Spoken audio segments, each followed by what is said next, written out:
Ayan guys, bumili tayo dito ng ano. Ito yung buglaw ang tawag dito. Buglawan, yung malilit na ano, dalagang bukid. Masarap tong ano, ibalot sa dahon ng saging. So, yan. Ano lang muna natin.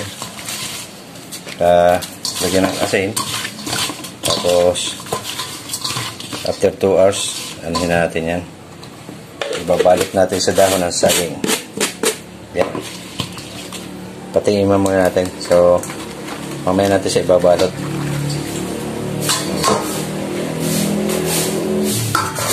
Pamana natin yan dyan.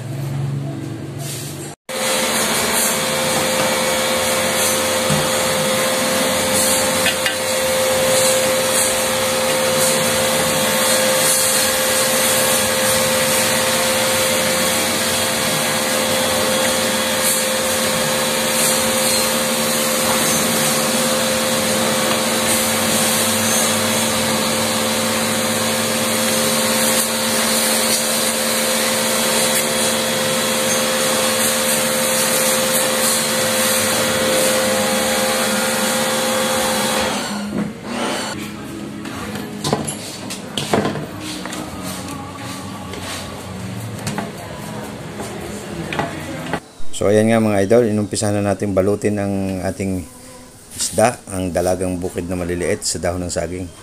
Kailangan talaga siyang ibalot mga idol kasi masyadong maliliit, baka madurog siya. At kailangan talaga na may balot na dahon ng saging para buo pa siya at masarap siyang kainin pagkatapos maluto.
So ayan mga idol, luto ng ating pinais na dalagang bukid sa dahon ng saging.